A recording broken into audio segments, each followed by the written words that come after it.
Shalom, berjumpa kembali dalam program pendalaman Alkitab melalui pelajaran Sekolah Sabat bersama dengan kami, Cornelius Media.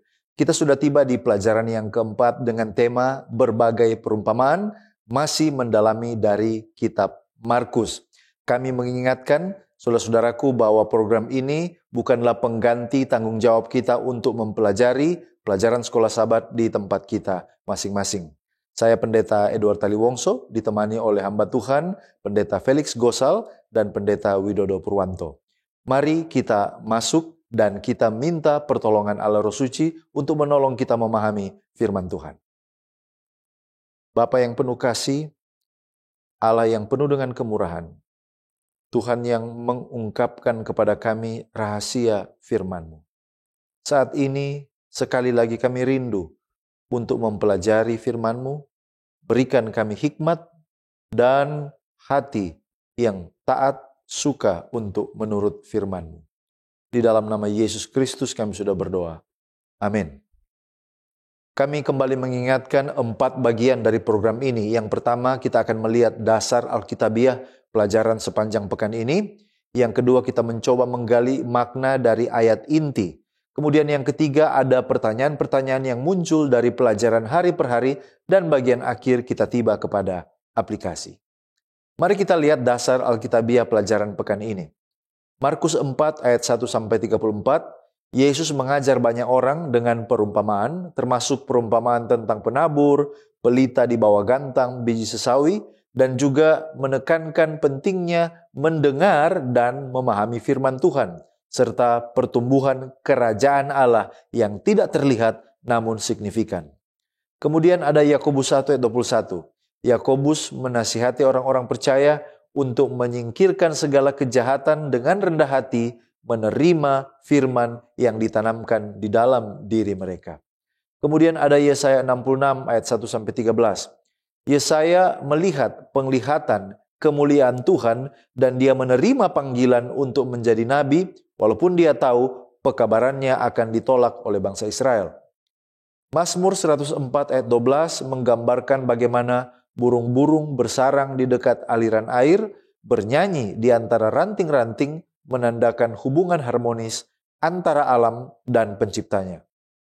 Lalu kita ke kitab Daniel 4 ayat 10-12.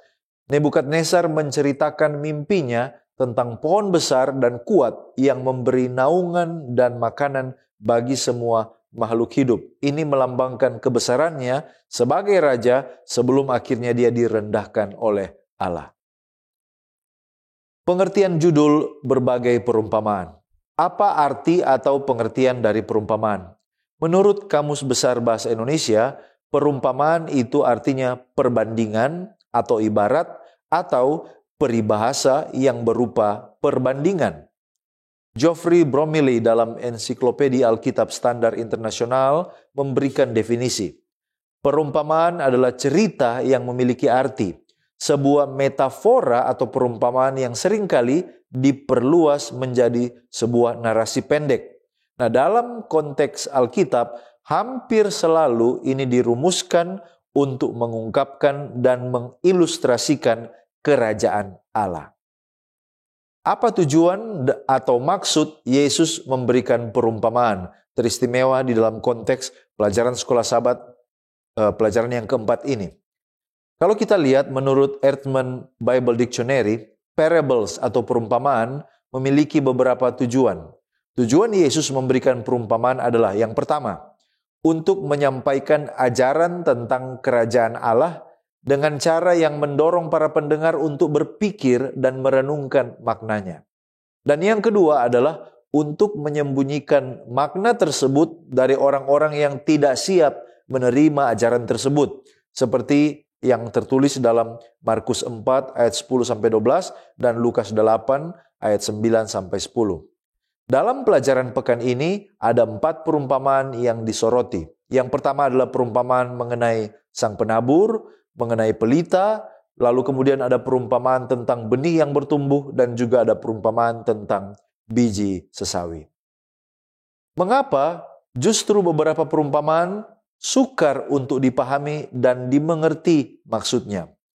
Walter Elwell dalam Baker Encyclopedia of the Bible menyatakan tentang betapa pentingnya memahami perumpamaan Yesus. Dia katakan, pemahaman tentang perumpamaan sangat penting. Jika seseorang ingin memahami pengajaran Yesus, karena perumpamaan merupakan sekitar 35% dari seluruh perkataannya yang tercatat. Namun harus diakui bahwa tidak selalu mudah untuk memahami perumpamaan, oleh karena ada beberapa alasan menurut Eerdman Dictionary of the Bible. Yang pertama, oleh karena struktur daripada perumpamaan. Perumpamaan seringkali bersifat tidak jelas dan memerlukan penjelasan lebih lanjut. Yang kedua, ada beberapa perumpamaan tidak memiliki pengantar atau penjelasan yang memadai. Yang kedua, oleh karena ada perbedaan budaya. Gereja pada paruh kedua abad ke-1 mengalami kesulitan memahami perumpamaan oleh karena terjadi perubahan budaya dan teologi. Lalu kemudian perubahan dari lingkungan Semitik ke Helenistik ini juga membuat cerita-cerita di dalam Alkitab teristimewa perumpamaan sulit dihubungkan dengan konteks baru. Lalu kemudian yang berikut adalah mengenai karakteristik daripada perumpamaan. Perumpamaan itu adalah cerita yang terbuka dan seringkali tidak memberikan ajaran atau jawaban langsung. Nah, faktor-faktor inilah yang menyebabkan sehingga banyak dari perumpamaan-perumpamaan sulit dan menantang untuk dicari maknanya. Terima kasih pendeta, dan mari saat ini kita masuk ke dalam pengertian ayat tema kita. Ayat inti kita pada pekan ini terambil dari kitab Markus atau Injil Markus, pasalnya yang keempat, ayat 24 dan 25. Markus pasal 4 ayat 24 dan 25 mengatakan, lalu ia berkata lagi, camkanlah apa yang kamu dengar. Ukuran yang kamu pakai untuk mengukur akan diukurkan kepadamu, dan di samping itu akan ditambah lagi kepadamu. Karena siapa yang mempunyai, kepadanya akan diberi. Tetapi siapa yang tidak mempunyai, apapun juga yang ada padanya, akan diambil daripadanya. Baik saudara, mari kita lihat latar belakang dari ayat ini. Apa latar belakang dari kisah perumpamaan yang mendahului nats ini, dan kepada siapa Yesus mengatakan nats ini? Baik saudara, kata-kata yang diucapkan Yesus pada ayat-ayat ini adalah kata-kata yang diucapkan Yesus setelah Yesus memberikan perumpamaan mengenai pelita. Kalau kita baca di dalam Seventh-day Adventist Bible Commentary, di sana menegaskan jika Markus pasal 4, khususnya ayat 1 sampai ayat 34, ini adalah bagian dari Sermon by the Sea atau khotbah di tepi danau. Dan di dalam konteks ini kita dapat melihat ayat tema pekan ini adalah bagian besar dari serangkaian perumpamaan yang diberikan oleh Yesus, mulai dari perumpamaan tentang seorang penabur sampai kepada perumpamaan tentang biji sesawi. Kalau kita melihat di awal pasal 4, yaitu Markus pasal 4 ayatnya yang pertama, di sana kita akan mendapatkan sebuah informasi pada suatu kali Yesus mulai pula mengajar di tepi danau. Maka datanglah orang banyak yang sangat besar jumlahnya mengerumuni dia, sehingga ia naik ke sebuah perahu yang sedang berlabuh, lalu duduk di situ, sedangkan semua orang banyak itu di darat di tepi danau ini. Jadi itu adalah sebuah gambaran setting dari Markus pasal 4, yaitu ada banyak orang yang datang untuk mendengarkan Yesus pada saat itu. Tetapi mari kita lihat ayatnya yang ke-10.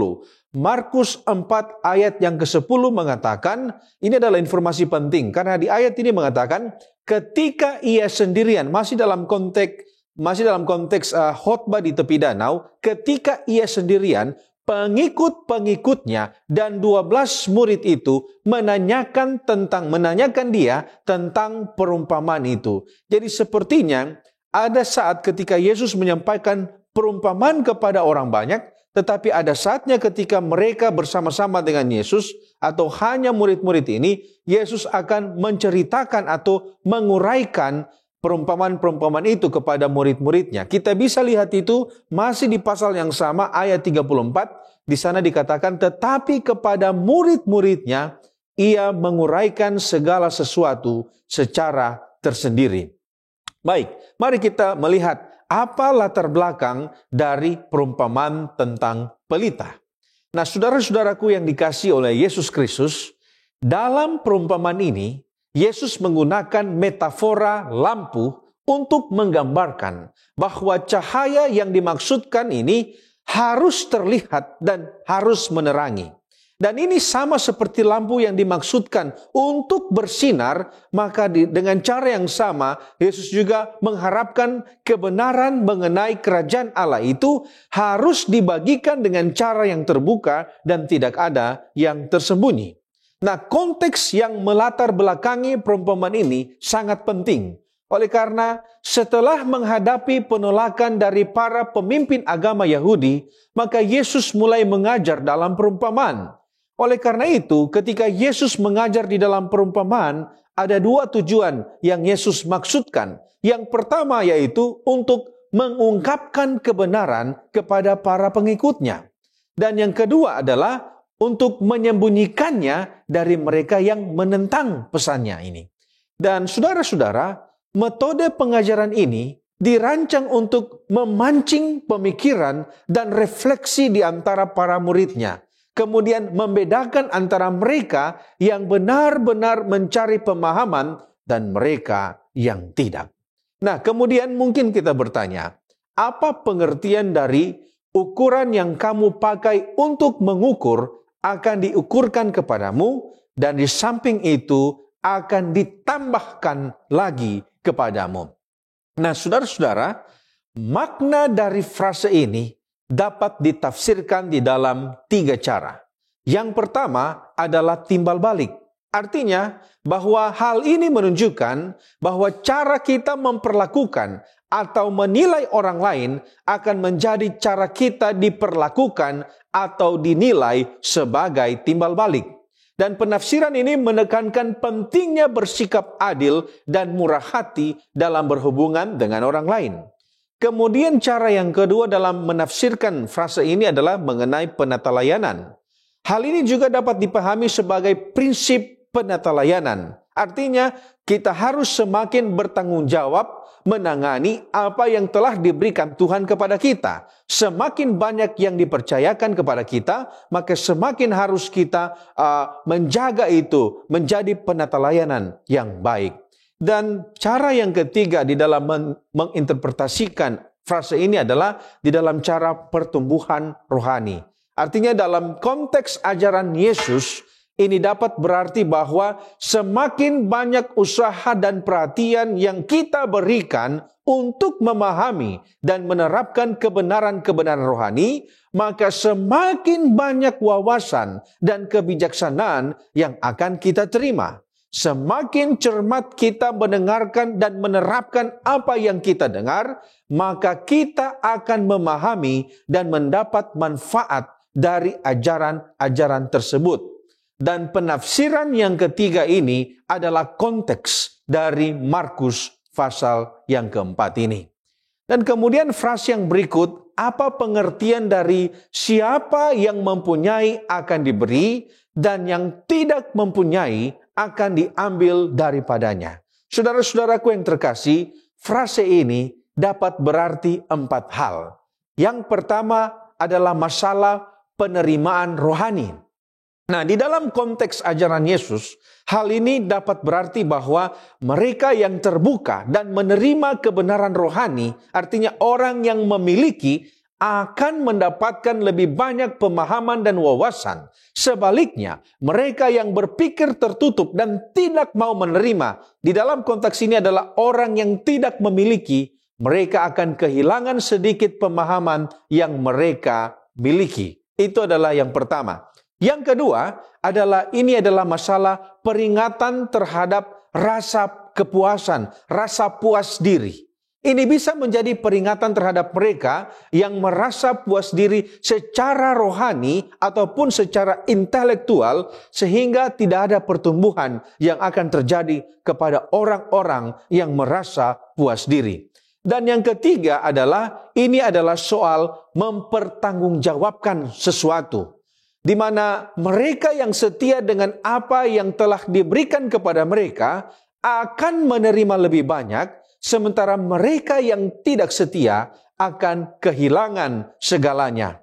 Dan yang terakhir atau poin yang keempat, di dalam konteks yang luas dari Markus pasal 4 ini, perumpamaan pelita muncul setelah perumpamaan tentang penabur. Dan perumpamaan ini mungkin berhubungan dengan bagaimana orang merespon benih atau firman Allah itu. Mereka yang menerimanya dengan baik akan bertumbuh, sementara mereka yang tidak menerimanya akan kehilangan pemahaman yang sedikit yang telah mereka miliki. Seventh-day Adventist Bible Commentary, volume 5, halaman 599 mengatakan, dalam perumpamaan ini, Kristus berkata bahwa jika benih kerajaan itu diberikan atau diberi kesempatan dalam kehidupan, maka itu akan menghasilkan tuaian yang baik. Sekarang kita masuk kepada pokok pembahasan, perumpamaan mengenai sang penabur. Kepada siapa perumpamaan ini diberikan dan di mana itu disampaikan? Markus 4 ayat 1 katakan, pada suatu kali Yesus mulai mengajar pula di tepi danau, maka datanglah orang banyak yang sangat besar jumlahnya mengerumuni dia, sehingga ia naik ke sebuah perahu yang sedang berlabuh, lalu duduk di situ, sedangkan semua orang banyak itu di darat di tepi danau itu. Dari ayat ini kita mendapat informasi bahwa pada saat Yesus memberikan perumpamaan mengenai sang penabur, itu disampaikannya di tepi danau atau pantai Galilea. Tepatnya ketika dia naik dan duduk di sebuah perahu yang sedang berlabuh di sana. Hal itu dia sampaikan kepada orang banyak yang menurut ayat ini sangat besar jumlahnya. Tidak dijelaskan secara rinci lagi dalam ayat ini, namun kemungkinan sebagian besar mereka datang dari seluruh penjuru Galilea dan ada juga yang datang dari luar Galilea, termasuk diantaranya para ahli Taurat dan juga orang-orang Farisi. Nah, sekarang apa tujuan perumpamaan ini diberikan? Secara umum, tujuan Yesus memberikan perumpamaan adalah untuk mengajar. Markus pasal yang keempat ayat yang kedua mengatakan di sana, dan ia mengajarkan banyak hal dalam perumpamaan kepada mereka. Nah, tujuan dari perumpamaan sang penabur sendiri adalah yang pertama, untuk menggambarkan perihal kerajaan sorga. Dalam buku Christ Object Lessons, chapter 2, halaman 34, dikatakan melalui perumpamaan tentang penabur, Kristus menggambarkan hal-hal yang ada di dalam kerajaan sorga dan pekerjaan sang petani agung bagi umatnya. Yang kedua, dia ingin menuntun pikiran pendengar kepada benih Injil. Dari halaman yang sama buku Christ Object Lessons dikatakan bahwa dari benih alami yang ditaburkan ke dalam tanah, Kristus ingin menuntun pikiran kita kepada benih Injil yang penaburannya akan membawa manusia kembali kepada kesetiaan kepada Allah. Tujuan yang lain yang mungkin terabaikan atau tersamarkan adalah bahwa Yesus ingin membangkitkan perhatian dan rasa ingin tahu para pendengar yang akan menuntun mereka datang kepada Yesus untuk mengerti akan kebenaran yang terkandung dalam perumpamaan-perumpamaannya. The Spirit of Prophecy, volume 2, halaman 241 katakan, perumpamaan-perumpamaan Yesus dirancang untuk membangkitkan semangat penyelidikan yang akan menghasilkan penjelasan yang lebih jelas tentang kebenaran. Tidak salah bila para murid Yesus, menurut Markus 4 ayat 10, datang kepada Yesus pada saat sendirian untuk menanyakan tentang perumpamaan itu. Dan dalam buku perumpamaan-perumpamaan Tuhan Yesus halaman 22 dikatakan bahwa murid-murid itu sendiri tidak mengerti perumpamaan itu, namun demikian perhatian mereka telah dibangkitkan. Inilah kerinduan yang hendak dibangunkan Yesus agar dia dapat memberikan petunjuk yang lebih jelas lagi. Nah, sekarang siapa sang penabur dalam perumpamaan ini dan apa arti dari benih tersebut? Lukas 8 ayat 11 jelas mengatakan bahwa benih itu ialah firman Allah. Kemudian menurut Markus 4 ayat 14, di sana dikatakan penabur itu menaburkan firman. Jadi menurut Markus 4 ayat 14, penabur itu adalah orang yang menaburkan firman Allah. Dan menurut Matius pasal 13 ayat 37, di sana dikatakan ia menjawab katanya, orang yang menaburkan benih baik ialah anak manusia. Jadi, tidak salah dalam buku Christ Object Lesson halaman 36-38 dikatakan bahwa Kristus telah datang bukan sebagai seorang raja, tetapi sebagai seorang penabur. Kristuslah sang penabur. Dia datang untuk menabur dunia ini dengan kebenaran. Demikian pula hamba-hambanya harus pergi untuk menabur. Baik, terima kasih pendeta. Sekarang kita akan melihat penafsiran Yesus. Apa pengertian benih yang jatuh di pinggir jalan, di tanah berbatu, semak duri, dan di tanah yang baik?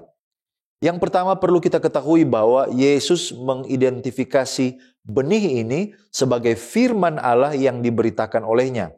Dan semua pendengar mendengar firman ini, tetapi penerimaan mereka berbeda-beda tergantung pada jenis tanah. Mari kita lihat yang pertama, tanah di jalan setapak. Ini adalah tanah yang keras dan benih diambil oleh burung yang diartikan sebagai upaya iblis untuk menyingkirkan kebenaran sebelum dia tertanam masuk di dalam hati orang yang mendengar.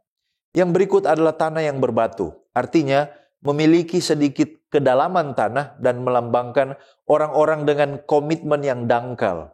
Mereka menerima firman dengan sukacita tetapi murtad saat menghadapi penganiayaan. Yang ketiga adalah tanah bersemak duri. Semak duri menghimpit benih ini. Dan ini mewakili kekhawatiran hidup dan kekayaan yang mengimpit firman.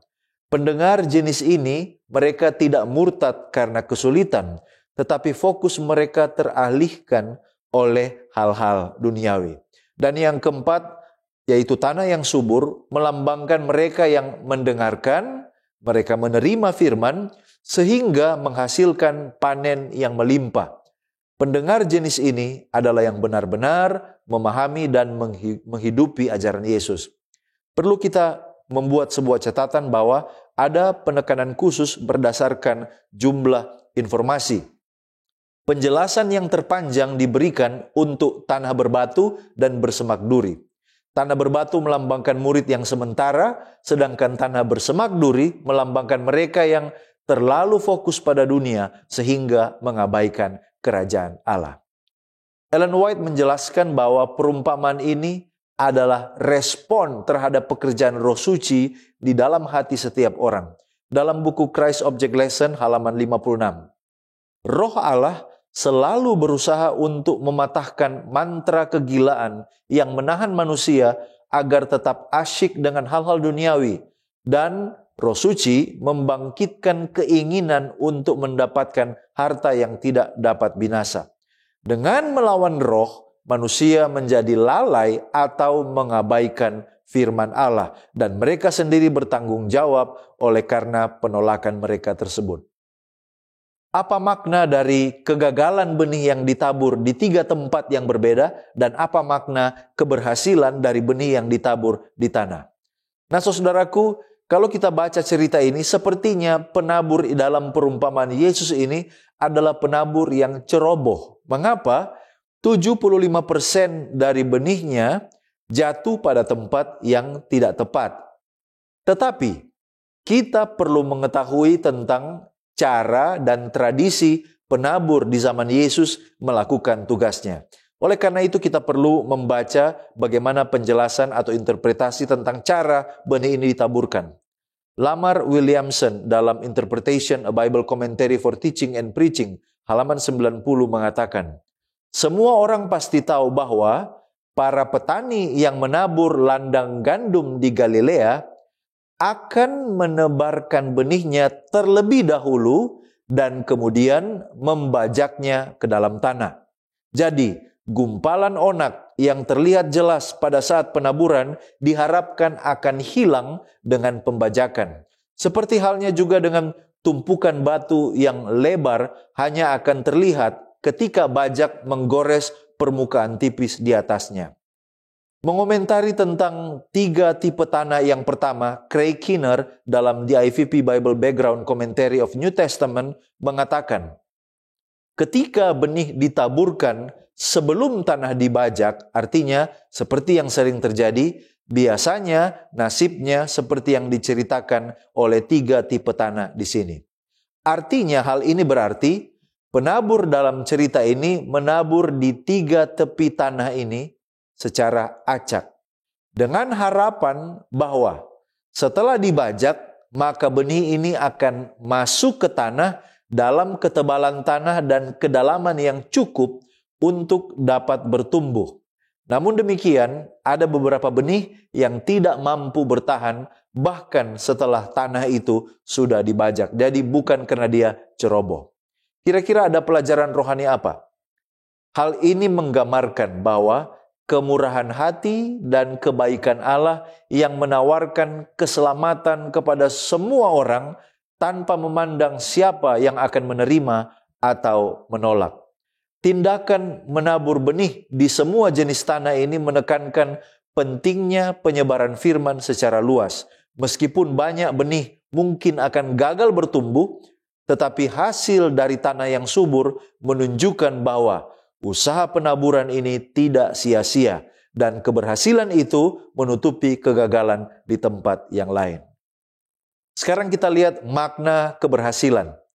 Benih yang jatuh di tanah yang baik ini melambangkan mereka yang mendengar, memahami, dan menerima firman. Mereka ini menghasilkan buah yang melimpah hingga 30, 60, bahkan 100 kali lipat. Tanah yang subur ini menunjukkan hati yang siap dan terbuka untuk menerima ajaran Yesus, serta kemauan untuk memeliharanya sehingga benih ini boleh bertumbuh dan berkembang kepada pertobatan yang sejati. Artinya, pekerjaan kita di dalam menyampaikan kebenaran tidak akan sia-sia. Ada jiwa-jiwa yang akan sungguh-sungguh menerima dan menyimpannya di dalam hati. Baik, terima kasih pendeta. Dan selanjutnya mari kita lihat pokok pembahasan mengenai alasan untuk perumpamaan. Nah, ada pertanyaan. Apakah alasan Tuhan Yesus memberikan perumpamaan? Nah, saudara-saudaraku yang terkasih, paling sedikit ada 4 alasan mengapa Tuhan memberikan perumpamaan. Alasan yang pertama adalah untuk menggambarkan pentingnya penerimaan. Saudara-saudara, Yesus menekankan betapa pentingnya bagi orang-orang untuk membuka dan menerima ajarannya pada saat itu. Dan perumpamaan ini menunjukkan bahwa mereka yang secara aktif mendengarkan dan menerapkan apa yang mereka dengar akan mendapatkan lebih banyak pemahaman. Itu alasan yang pertama. Alasan yang kedua adalah untuk menjelaskan tentang pertumbuhan rohani. Nah, saudara-saudara, perumpamaan ini menggambarkan bagaimana pemahaman dan pertumbuhan rohani itu bekerja di dalam diri setiap orang. Dan mereka yang terlibat dan bertindak berdasarkan kebenaran-kebenaran rohani akan terus bertumbuh, sementara mereka yang tidak akan mengalami kemandekan atau tidak bertumbuh atau kehilangan pemahaman di dalam diri mereka sendiri. Dan yang ketiga adalah tujuan dari Yesus memberikan perumpamaan ini untuk memancing pemikiran yang lebih dalam. Nah, saudara-saudara, sifat perumpamaan yang tampaknya paradoksal ini mendorong para pendengarnya untuk berpikir lebih dalam tentang makna dan implikasinya.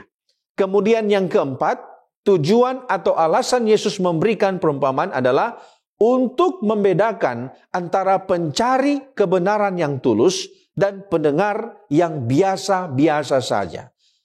Saudara, perumpamaan ini bersamaan dengan penjelasan Yesus tentang mengapa ia berbicara di dalam perumpamaan, khususnya di dalam Markus pasal 4 ayat 11 dan 12 ini, menunjukkan bahwa ajaran-ajaran ini berfungsi untuk mengungkapkan kebenaran kepada para pencari yang tulus dan menyembunyikannya dari mereka yang tidak benar-benar tertarik kepada Yesus.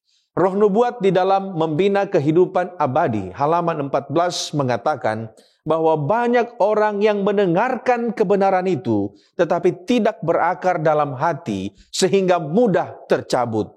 Itulah sebabnya aku berkata-kata dalam perumpamaan kepada mereka, katanya, karena sekalipun melihat, mereka tidak melihat, dan sekalipun mendengar, mereka tidak mendengar dan tidak mengerti. Sebab hati bangsa ini telah menebal dan telinganya berat mendengar dan matanya melekat tertutup. Yesus ingin membangkitkan perasaan ingin tahu. Ia berusaha membangunkan orang sembrono dan mengingatkan kebenaran dalam hatinya. Muncul pertanyaan di sini. Apakah cara mengajar dengan perumpamaan ini efektif atau tidak? Di dalam kutipan Roh Nubuat, pada bukunya Membina Kehidupan Abadi halaman 14, di sana Roh Nubuat mengatakan seperti ini. Ajaran melalui perumpamaan adalah populer dan mendapat hormat dan perhatian. Bukan saja dari orang Yahudi, tetapi juga dari bangsa-bangsa lain pula. Dan selanjutnya, Roh Nubuat mengatakan seperti begini.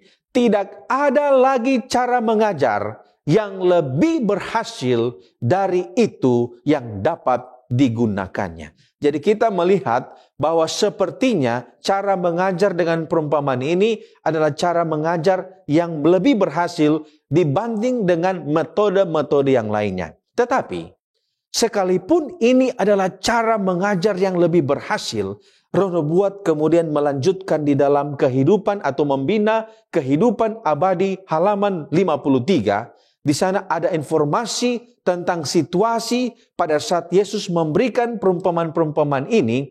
Dikatakan seperti begini. Di tengah orang banyak yang mendengarkan ajaran Kristus, terdapat banyak orang Farisi. Mereka memandang dengan ejekan betapa sedikit dari antara pendengarnya yang mengakui dia sebagai Mesias. Jadi pada saat perumpamaan itu disampaikan kepada orang-orang banyak itu, walaupun itu adalah metode yang efisien, tetapi didapat kita pahami pada saat Yesus menyampaikan perumpamaan ini, sedikit saja orang yang dapat mengakui Yesus sebagai Mesias. Nah, kalau begitu mungkin kita bertanya, apa makna dari kisah tentang Nabi Yesaya dalam Yesaya pasal 6 ayat 1 sampai ayat 13. Nah, saudara-saudaraku yang terkasih di dalam Yesus Kristus, penglihatan Yesaya di dalam Yesaya pasal 6 ini terjadi sekitar tahun 740 sebelum Masehi di era pemerintahan Raja Uzia. Dan Yesaya menerima penglihatan ini di tengah-tengah situasi moral dan rohani yang memprihatinkan dari bangsa Israel. Yesaya 6 ayat 1 sampai 13 ini memiliki 3 poin penting yang berhubungan dengan situasi di zaman Yesus. Yang pertama, poin yang pertama yang bisa kita lihat adalah mereka melihat dan mendengar. Sama seperti Yesaya, dia melihat dan dia juga mendengar. Yesaya pasal 6 ayat 1 sampai 5 memberikan kita sebuah kisah bagaimana Yesaya mendapatkan penglihatan di mana dia melihat wujud Allah di atas takhta yang tinggi dan menjulang dengan serafim yang berseru, "Kudus, kudus, kuduslah Tuhan semesta alam." Jadi di sini dia melihat di dalam penglihatan dan dia juga mendengar kesaksian dari para serafim itu. Jadi poin yang pertama adalah melihat dan mendengar. Kemudian yang kedua sadar. Di sini Yesaya merasa bahwa dia adalah orang yang najis bibir. Dan kemudian dia mengakui bahwa dia tinggal di tengah-tengah bangsa yang najis bibir. Dia menyadari bahwa dia berada di dalam keadaan berdosa dan mengalami pengalaman yang menyedihkan. Oleh karena itu, di Yesaya pasal 6 ayat 5 ini dia mengakui dan dia sadar, dia katakan, "Celakalah aku binasa." Dan poin yang ketiga yang terakhir adalah setelah mereka melihat dan mendengar, setelah Yesaya dia sadar bahwa dia adalah orang berdosa, yang ketiga adalah dia memberikan respon. Yesaya meresponi panggilan dan dia berkata, "Inilah aku, utuslah aku." Yesaya pasal 6 ayat 8. Ia dipanggil untuk menyampaikan firman Allah kepada umat yang buta, tuli, dan tidak peka secara rohani.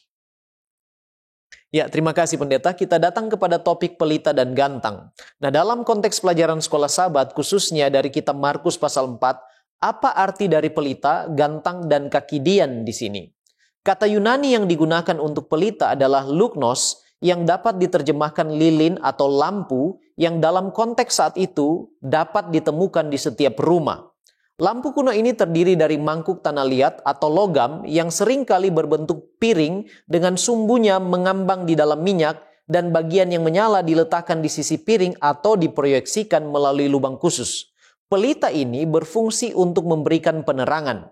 Dan dalam konteks Markus pasal 4, Seventh-day Adventist Bible Commentary volume 5 halaman 600 menyatakan bahwa ini menggambarkan terang kebenaran yang tersingkap dalam ajaran Yesus sendiri melalui penggunaan perumpamaan. Ini juga menggambarkan persepsi dan penerimaan individu terhadap kebenaran tersebut. Sementara gantang, kata Yunaninya adalah modios, yaitu sebuah alat ukur seperti wadah atau keranjang yang digunakan untuk mengukur biji-bijian pada saat itu. Nah, bila pelita diletakkan di bawah gantang atau di bawah tempat tidur, maka gantang akan menutupi terang itu dan pelita itu akan kehilangan fungsinya sebagai penerang. Artinya, kebenaran harus dinyatakan dan memberi penerangan dalam kegelapan, bukan sebaliknya ditutupi. Itulah sebabnya pelita harus diletakkan di tempatnya, yaitu kaki dian.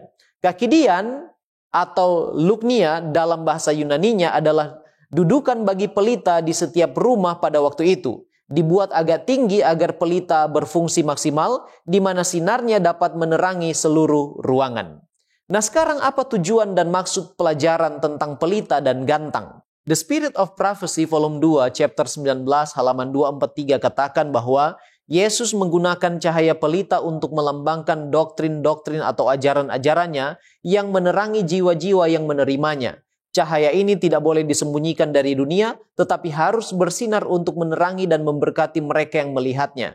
Instruksi yang diterima oleh mereka yang mendengarkan Yesus harus disampaikan kepada orang lain dan dengan demikian diwariskan kepada anak cucu. Selanjutnya, dia juga menyatakan bahwa tidak ada sesuatu yang tersembunyi yang tidak akan dinyatakan. Apapun yang ada di dalam hati, cepat atau lambat akan dinyatakan melalui tindakan. Dan hal ini akan menentukan apakah benih yang ditaburkan telah berakar di dalam pikiran mereka dan menghasilkan buah yang baik, ataukah semak duri dan onak duri yang menang.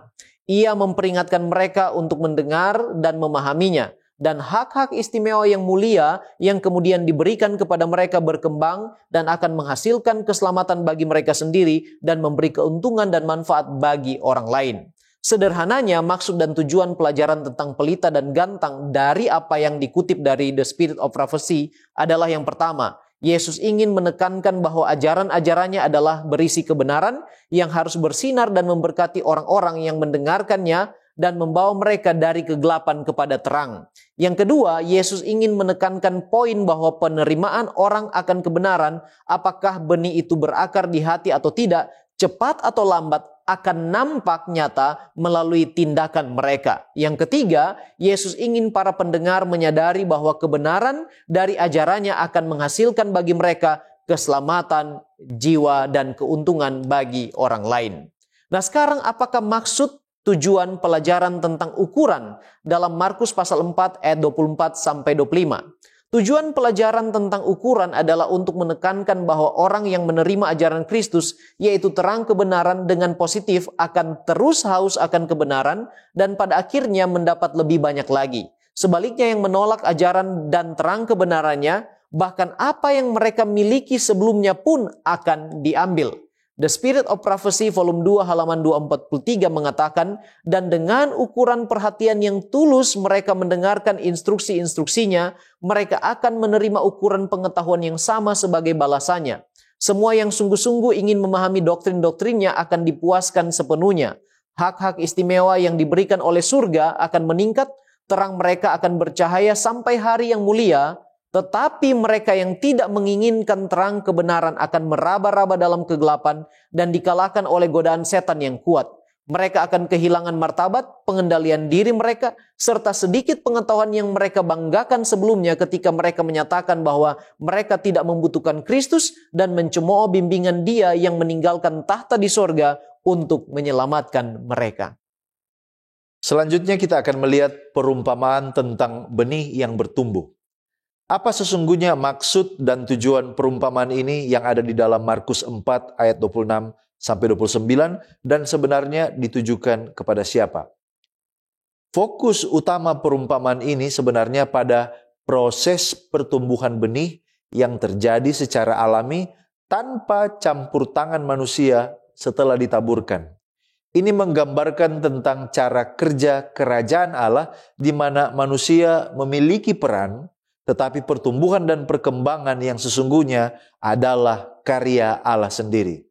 James Brooke dalam New American Commentary dari kitab Markus mengatakan, penabur memainkan peran yang minimal di dalam perumpamaan ini.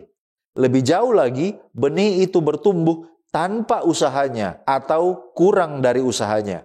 Dan dengan cara yang merupakan sebuah misteri, keberhasilan pekabaran Kristen juga tidak bergantung pada usaha atau pemahaman manusia. Meskipun orang Kristen tentu saja perlu menaburkan benih, tetapi karena kuasa ilahi. Hal itu akan berhasil justru karena Allah yang aktif. Kerajaan itu tidak dapat diendapkan oleh aktivitas revolusioner atau usaha manusia yang lainnya tanpa bantuan daripada Allah. Pertanyaan selanjutnya adalah ditujukan kepada siapa perumpamaan ini? Nah, kehadiran indirect object atau objek tidak langsung di dalam teks ini, maka ini menjadikan sebuah pertanyaan yang menarik. Itulah sebabnya Robert Gillick dalam Word Biblical Commentary mengomentari hal ini.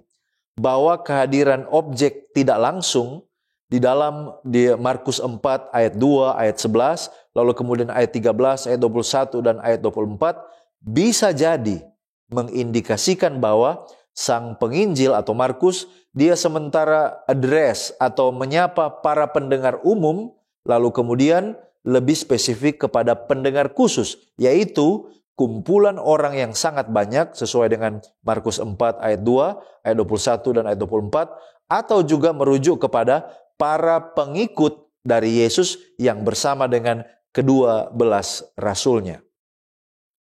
Apa alasan dan tujuan perumpamaan tentang biji sesawi? Perumpamaan tentang biji sesawi ini menyoroti bagaimana sesuatu yang sangat kecil seperti biji sesawi dapat tumbuh menjadi sesuatu yang sangat besar dan signifikan. Ini menggambarkan pertumbuhan kerajaan Allah dari awal yang sederhana menjadi sesuatu yang besar dan berpengaruh. Yesus menggunakan perumpamaan ini untuk menunjukkan bahwa meskipun kerajaan Allah tampak kecil dan tidak berarti pada awalnya, seperti pengajaran Yesus yang dipandang rendah oleh banyak orang, tetapi itu akan tumbuh menjadi sesuatu yang besar dan menakjubkan.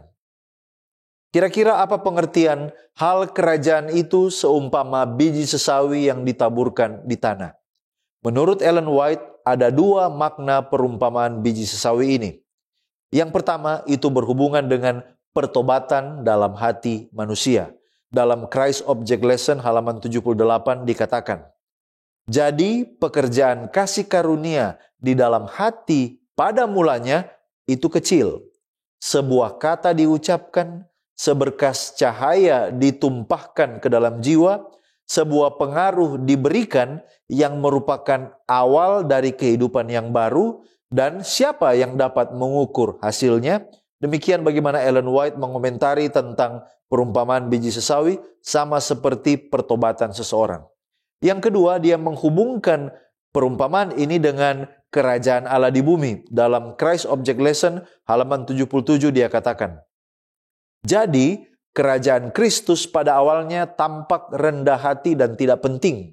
Dibandingkan dengan kerajaan-kerajaan duniawi, kerajaan itu tampak paling kecil. Oleh para penguasa dunia ini, klaim Kristus sebagai raja diejek. Namun, di dalam kebenaran-kebenaran agung yang diberikan kepada para pengikutnya, kerajaan Injil memiliki kehidupan ilahi dan betapa cepatnya pertumbuhannya, betapa luasnya pengaruhnya. Terima kasih pendeta. Dan saat ini kita tiba pada pendalaman. Ada pertanyaan dari semua perumpamaan yang terdapat di dalam Markus pasal 4. Apakah makna mereka sama? Nah, saudara-saudaraku yang terkasih, ada persamaan tetapi ada juga perbedaan. Ada 5 perbedaan dan 5 persamaan di dalam perumpamaan-perumpamaan pada Markus pasal 4 ini. Perbedaan yang pertama adalah, perumpamaan tentang penabur. Nah, perumpamaan ini berfokus pada bagaimana orang-orang yang berbeda menerima dan merespon firman Allah. Kemudian yang kedua, perumpamaan tentang pelita ini menekankan bahwa kebenaran kerajaan Allah dimaksudkan untuk dibagikan, bukan disembunyikan. Kemudian yang ketiga, perumpamaan tentang takaran atau pengukuran ini adalah ajaran tentang prinsip timbal balik dalam pertumbuhan rohani. Kemudian yang keempat, perumpamaan tentang benih yang bertumbuh. Perumpamaan ini menggambarkan bagaimana kerajaan Allah itu bertumbuh secara bertahap dan tak terelakkan. Dan seringkali dengan cara-cara yang tidak kita pahami sepenuhnya. Dan perbedaan yang terakhir, yang kelima, perumpamaan tentang benih sesawi ini, perumpamaan ini menunjukkan bagaimana kerajaan Allah dimulai dari yang kecil, tetapi kemudian bertumbuh dan memberikan dampak yang signifikan. Kemudian mari kita lihat ada 5 persamaan dari perumpamaan-perumpamaan ini. Persamaan yang pertama adalah tentang kerajaan Allah. Artinya bahwa semua persamaan atau semua perumpamaan-perumpamaan ini memiliki tema dan aspek-aspek yang sama, yaitu yang berhubungan dengan kerajaan Allah. Itu yang pertama. Yang kedua, perumpamaan-perumpamaan ini berhubungan dengan aktivitas pertanian. Ada banyak dari perumpamaan-perumpamaan ini menggunakan metafora pertanian, menabur, bertumbuh, kemudian ada benih, yang sangat akrab bagi pendengar Yesus pada saat itu. Kemudian yang ketiga, persamaan yang ketiga tentang firman Tuhan. Perumpamaan-perumpamaan ini menekankan pentingnya dan juga dampak dari firman Allah itu sendiri. Persamaan yang keempat adalah respon orang percaya di dalam perumpamaan-perumpamaan ini. Ini menunjukkan bahwa pentingnya orang-orang percaya memberikan tanggung jawab mereka di dalam merespon Allah. Dan yang kelima, persamaan yang terakhir adalah pertumbuhan dan pengembangan. Sebagian besar perumpamaan ini melibatkan konsep pertumbuhan atau perkembangan. Entah itu benih yang bertumbuh atau cahaya yang menyebar. Nah, ada pertanyaan. Siapa yang mendengar pengajaran melalui perumpamaan ini dan bagaimana penerimaan mereka setelah mendengar perumpamaan ini? Saudara-saudaraku yang terkasih di dalam Yesus Kristus, Roh Nubuat menyebut beberapa kelompok yang hadir dalam khotbah Yesus di tepi danau ini. Mereka adalah paling kurang ada 6 kelompok. Yang pertama orang-orang Farisi, kemudian petani, kemudian nelayan, kemudian ada orang-orang sakit yang datang mau disembuhkan, kemudian yang kelima adalah orang-orang yang dipenuhi dengan kerinduan dan harapan, dan Roh Nubuat juga memberikan informasi tentang rombongan yang banyak yang datang berdesak-desakan. Nah, saudara-saudaraku yang terkasih, perumpamaan tentang biji sesawi ini adalah perumpamaan penutup yang diberikan Yesus di khotbahnya di pinggir danau ini. Dan setelah hari sudah siang, menurut informasi dari ayat 35, mereka kemudian bertolak ke seberang. Nah, bagaimana dengan penerimaan pendengar setelah mereka mendengarkan perumpamaan ini? Nah, saudara-saudara, saat Yesus mengucapkan perumpamaan yang terakhir, yaitu perumpamaan tentang biji sesawi, Roh Nubuat memberikan komentar di dalam Membina Kehidupan Abadi halaman 54. Di sana dikatakan seperti begini. Ketika Kristus menuturkan perumpamaan ini, yang ada hanya beberapa petani orang Galilea untuk mewakili kerajaan yang baru itu. Kemiskinannya, jumlahnya yang sedikit, ditampilkan berulang-ulang sebagai alasan mengapa orang-orang tidak mau menyatukan diri mereka dengan para nelayan yang berpikir sederhana yang mengikut Kristus.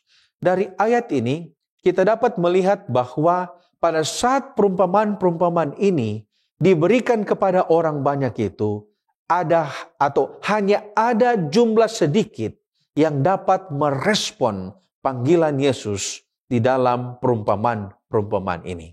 Tetapi saudara, sama seperti perumpamaan yang terakhir, perumpamaan tentang biji sesawi ini. Awalnya kecil, tetapi akan bertumbuh menjadi besar. Oleh karena itu, Roh Nubuat menjelaskan selanjutnya di dalam Membina Kehidupan Abadi halaman 54. Demikianlah pekerjaan rahmat dalam hati itu. Mula-mula kecil, sepatah kata yang diucapkan, seberkas sinar dipancarkan ke dalam jiwa, suatu pengaruh digunakan, itulah permulaan dari kehidupan yang baru. Dan siapakah yang dapat mengukur hasil-hasilnya?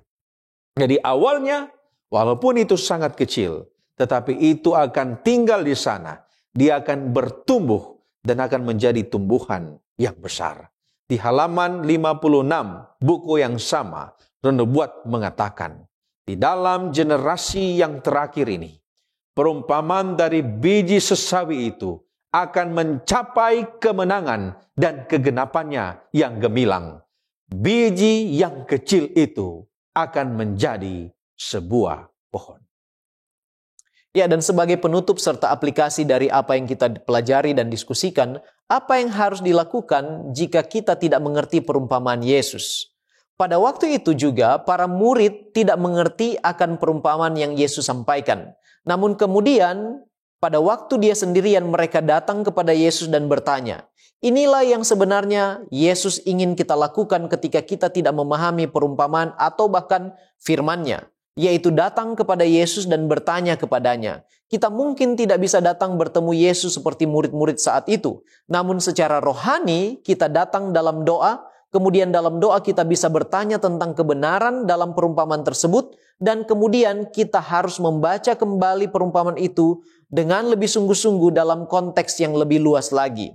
Dalam doa, kita memohon Roh Kudus untuk menerangi pikiran kita dan memberi pengertian akan firman-Nya termasuk tentang perumpamaan-perumpamaan Yesus.